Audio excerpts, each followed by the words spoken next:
Y'all, today we have a long overdue video, how to make a brand new pet on Wizard101 from scratch with very limited resources. Now, there's a reason I'm making this video right now. I'm on Vlad right now, the star of my balanced die equals elite playthrough that I've been streaming almost every night. And along with the fact that I'm literally deleting him if I die, this playthrough is very restrictive. I have no access to extra elixirs, gold, or mega snacks from my other wizards. But a guy still got a pet trade, so I've had to learn a lot. I've basically learned things about pet trading that I didn't even know in the past 15 years of playing this game. So I thought I would put it all into one video because so many people are not doing this and they're missing out on way better pets. This video is helpful for people that don't have mega snacks, elixirs, and gold, and even people that want to save the ones that they do have. So starting right off, right, the guaranteed best way to make a good pet is to take advantage of all of your early levels of energy. And what I mean by that is that every single time you level up, you might notice your HP and mana go up to full.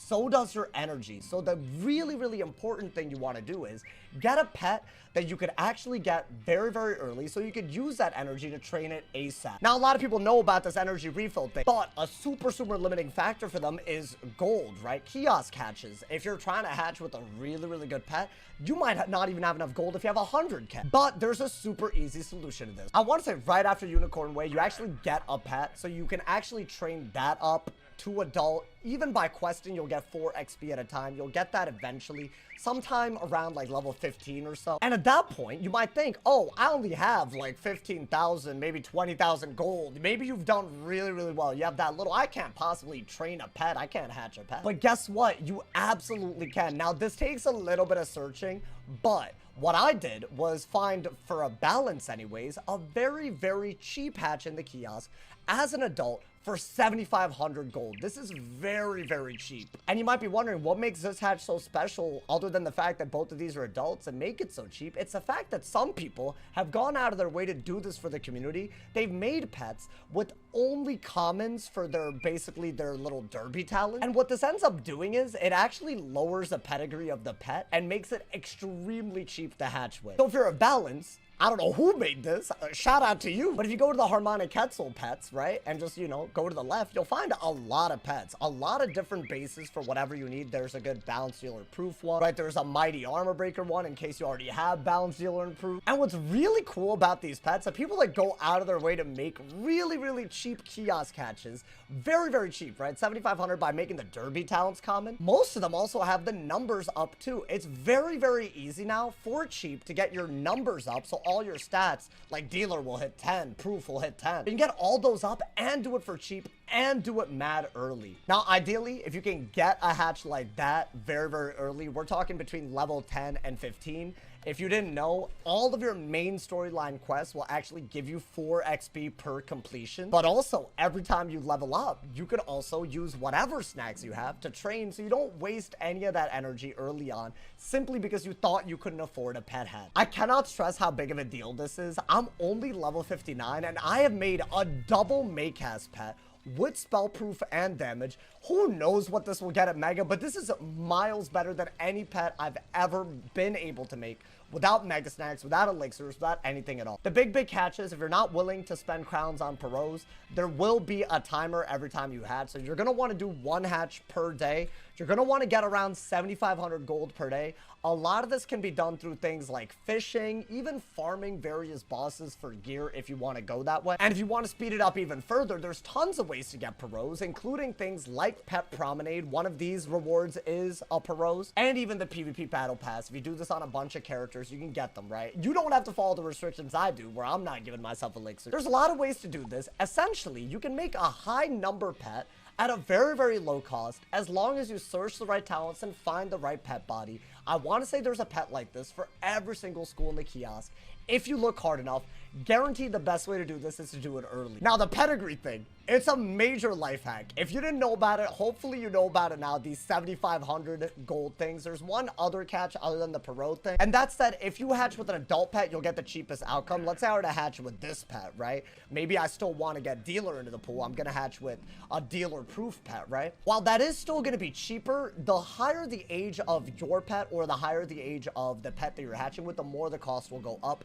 It's still heavily discounted, but that is something to keep in mind if you're sincerely budgeting the goal the way you should. Now, I brought up Pet Promenade, but in my opinion, this is something that is massively underrated for people trying to save on things like snacks, elixirs, gold. And why do I say this, right? Other than literally giving you gold for doing things like just feeding your pet snacks for happiness or just training your pet, which you should anyways, you also get multiple very, very helpful elixirs. The top elixir is an energy elixir. That's very, very useful. But the other 3 rewards are also really, really good. There's a hatching elixir, a perose elixir, and a next hatch free elixir, which counts for the kiosk. The next hatch free elixir, you literally can't get it anywhere else. But when I did this event, right, after I got my numbers up, got a few talents out, I actually ended up hatching with a mega enchanted armament for free using the next hatch elixir by using the kiosk. So that is definitely something you could do to get an early mega hatch way, way early. If you can time it right, this is one of the best ways to get a really, really good pet early on. As if all of that wasn't enough, there's also something very important to get from this event anytime that it drops, which is a 300-point reward. And this reward is basically a recipe for a mega snack. So if you don't actually want to, like, you know, make a bunch of gigantic gardens by farming a ton,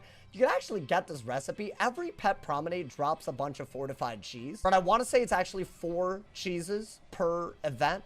And this bread you can actually get from a vendor in Mirage. He's in the Ruble Waste. Very, very conspicuous. Or you can even buy this in the bazaar. Additionally, something that I didn't know, the fortified cheese reagent, which is kind of the more limited reagent, you can actually get it by farming King Boar in Grizzleheim with gold keys if you have a team to do it with. If you're trying to get gold keys without doing too much, just doing all the side quests in a world will unlock it. Now, this guy, I've only been doing main quests, so I haven't had access to gold keys, but a lot of these badges for doing a bunch of side quests will give you a gold key in every world. So that's basically free cheese, free snacks. You could basically either wait until double pet XP or use a double pet XP potion. It's mad easy to get 80 XP snacks with double pet XP for free. You don't have to, like, literally get a bunch of seeds and garden a bunch to do this. This is easily one of the most underrated events ever. I think a lot of people hate on this. I was floored by how much progress you can make on one pet. For reference, I hatched this epic pet, which is at 855 out of 2125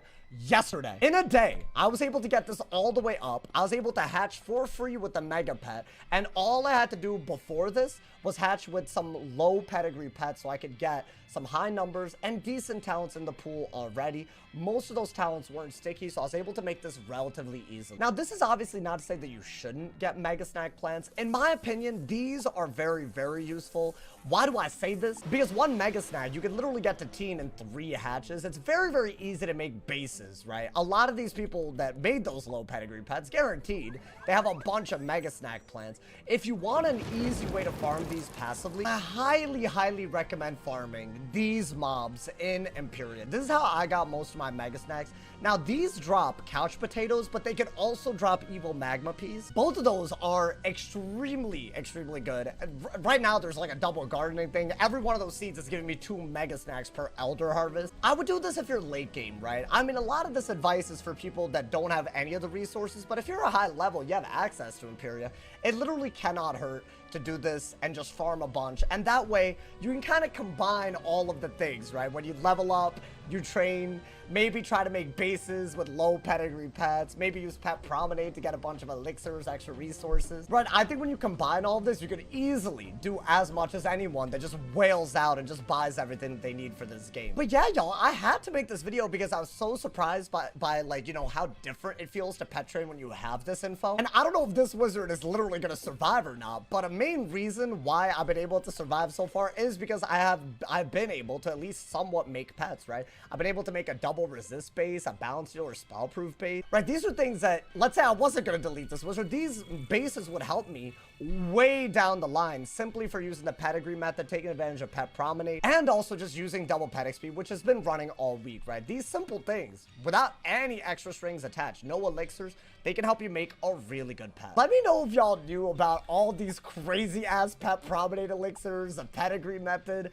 and let me know if these things are things that y'all plan on doing in order to make pets in the future. Hopefully, this video was helpful. I know not everyone has mega snacks lying around. No one wants to spend all the crowns in the world to make one pet. So hopefully, this is useful. Let me know y'all's thoughts in the comments. Drop a like if you enjoyed. Leave a sub if you're new. And as always, if somebody hasn't told you you're awesome today, they doing something wrong. Stay awesome. See y'all soon.